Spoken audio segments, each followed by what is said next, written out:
السلام عليكم. أنا اسمي خالد. أنا بقناة يلا عربي. 저는 이제 칼리드입니다.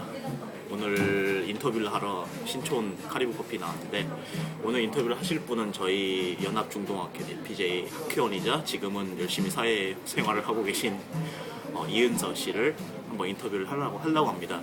원래는 전공이 생명과학이시죠? 공학이 아니라. 그래서 생명과학이신데 대체 어떻게 생명과학을 공부하시다가 중동까지 오시게 됐는지 그 사연을 한번 들어보겠습니다. 네, 아이폰 1위 주세요. 자. 네, 안녕하세요. 네. 네, 안녕하세요. 제 이름은 앞서 말씀드린 것처럼 이은서고요. 네. 저는 지금 이화여자대학교 생명과학을 전공을 하고 있고, 네, 마음은 졸업했으나 아직 몸은 졸업하지 않은 그런 상태로 사회생활을 하고 있습니다. 그럼 생명과학이라고 하면은 굉장히 중동하고 좀 많이 먼 것 같은데, 네, 어쩌다가 여기까지 오시게 되셨는지 좀 말씀해 주세요. 네, 그 경위가 좀 복잡하긴 한데, 네.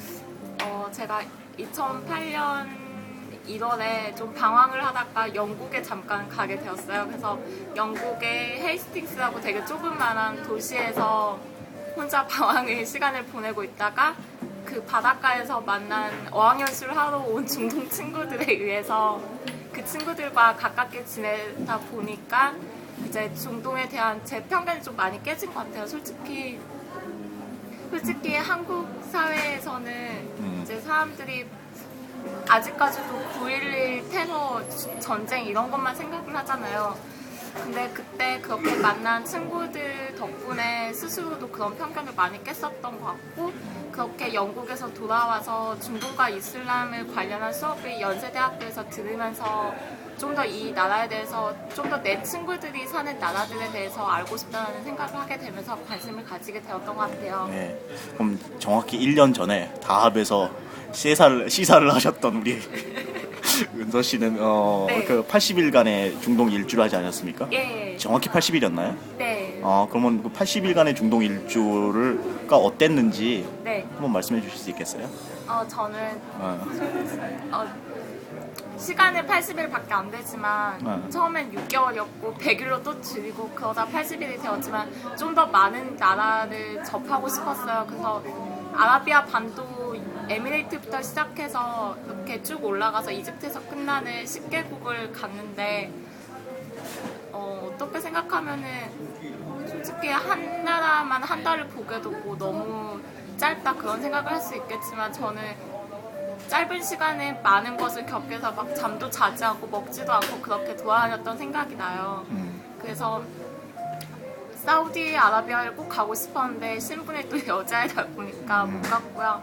그럼 동선이 예. 어땠나 그럼 간단히 네, 말씀해 주시죠. 처음에 제가 에미레이트에서 시작을 했고, 그리고 친구와 같이 오만을 갔고, 그리고 카타르, 쿠웨이트, 이란, 터키, 그리고 시리아, 요르단, 레바논, 그리고 이집트 이렇게 총 10개국에 가게 되었습니다. 그럼 어느 나라가 제일 좋았어요? 저는 이란이 제일 좋았다고 말씀드리고 싶어요. 왜냐하면 제가 갔을 즈음에 이란에 굉장히 시위가 많고 그랬었는데, 이란에 대한 편견이 좀 있었어요. 아무래도 뭐 이란에 다들 아시다시피 뭐 시위도 많고 호메이니도 그렇고 뭐 극단적인 그런 부분도 없지 않아 있고 꽤 폐쇄적인 나라이기도 하고 그렇잖아요. 핵 문제도 그렇고. 근데 실제로 제가 만난 이란은 사람들이 폐쇄적인 나라에 살아서 그런지 모르는데 정말 세상 물정을 모르는 정말 착한 사람들이었고, 외국인을 처음 보는 사람들이 많고, 그래서 막 너무 저를 막 예뻐해주고, 네, 그런 부분이 많았고, 정말 온 세상을 여행하다 보면은 맥도날드가 없는 나라가 없어요. 정말 뻥안 치고. 근데 이란에는 맥도날드가 없어요. 그 비자카드, 마스터카드 이런 거 아무것도 안 되고 순수히 현금만 거래할 수 있는데, 근데 거기서 제가 느낀 거는 정말 그런 외국 문화가 진짜 아무것도 없었기 때문에, 그래서 좀 더 거기에 더 접하게 느꼈지 않나 싶어요. 그리고 옛날 뭐 조로아스터교나 그런 거 맞죠? 네, 맞아요. 네, 저도 아스터교 문화도 제가 조금이나마 볼 수 있었고 그냥 여러 사람들이 그렇게 섞여서 참 예쁘게 잘 사는 것 같았어요. 근데 제가 원하는 거는 정말 정부가 조금이라도 이렇게 발전을 해서 그 사람들이 행복해졌으면 좋겠더라고요. 그러면 이제 동선이 어찌 보면은 우리나라 대사관들이 싫어한다는 그렇죠. 한비아 육로 루트를 타셨는데 소위 부르는 아무래도 가기 전에 가족이나 친지분들 또는 친구분들의 반대 내지 뭐 만류 이런 게 좀 있었을 것 같은데 그런 게 어땠는지 그리고 어떻게 극복하셨는지 그런 것도 궁금하거든요. 특히 여성으로서 좀 이제 중동 간다는 거에 대해서 어렵게 생각하시는 시청자분들이 많다 보니까 또 그런 부분을 좀 얘기해 주셨으면 좋겠어요. 저는 솔직히 처음 여행을 계획을 했을 때 이제 저희 학교 내피자 분들 제외하고서는 찬성을 하는 사람이 아무도 없었어요.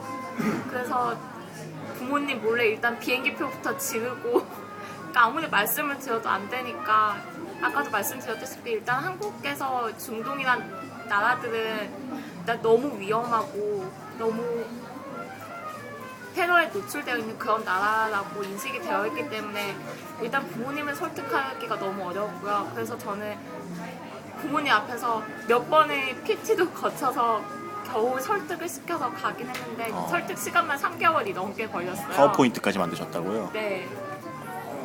그래서 이 나라에 이런 숙소에서 자고 그런 거를 다 이렇게 보여드리고 갔죠. 그리고 일단 가기 전에는 레바논과 시리아와 이란에 가지 않겠다고 말을 했지만 그리고 몰래 이제 가게 되었죠. 네. 그러면은 이제 그리고 네. 아무래도 중동에서는 이제 여자 혼자 이렇게 다니다 보면은 남자들이 좀 치근덕거리고 그러긴 해요. 근데 그것도 다 이제 자기가 조심만 하면 되는 거거든요. 그건 우리나라도 저는 마찬가지라고 생각을 하고 그리고 오히려 중동 쪽에 법이 좀 강해서 그런지 치안이 더 잘 돼 있다고 저는 생각을 해요. 그래서 뭐 솔직히 우리나라도 밤길 위험한데 근데 거기 밤길은 별로 안 위험하거든요. 그냥 자기만 진짜 정신 차리고 잘 다니면 되고 그리고 이란 같은 경우에는 여자 외국인도 이제 스카프 같은 걸 쓰고 다녀야 되는 그 짧은 옷도 못 입고 다니고 그런 부분이 있는데 그래도 그런 것도 좀 불편하긴 하지만 그 나라에서 여자에게 느낄 수 있었던 그런 게 많았던 것 같아요. 이렇게 쓰고 다니면서 기념품을 차도를 사셔서 괜찮습니다. 네. 그래서 저희 돌아오셔서 첫 학회 때 입고 나타나셨죠. 오늘 들고 온 것도 있어요. 너무 갑작스럽게 와가지고. 아니 뭐 괜찮습니다. 여하튼 그 인터뷰 감사하고요. 네, 또 얄라라비 다음에 또 기회 되시면 또 좋은 얘기 한번 해주세요. 예, 네. 감사합니다. 아이폰 잡으십시오. 네. 네, 이상 얄라비의 헬리드였고요. 저는 인터뷰 어입니다. 그래서 오늘은 그냥 가만히 있을 겁니다. 네, 즐겁게 시청하시길 바라고 다음에도 또 새로운 인터뷰로 찾아뵙겠습니다. 감사합니다.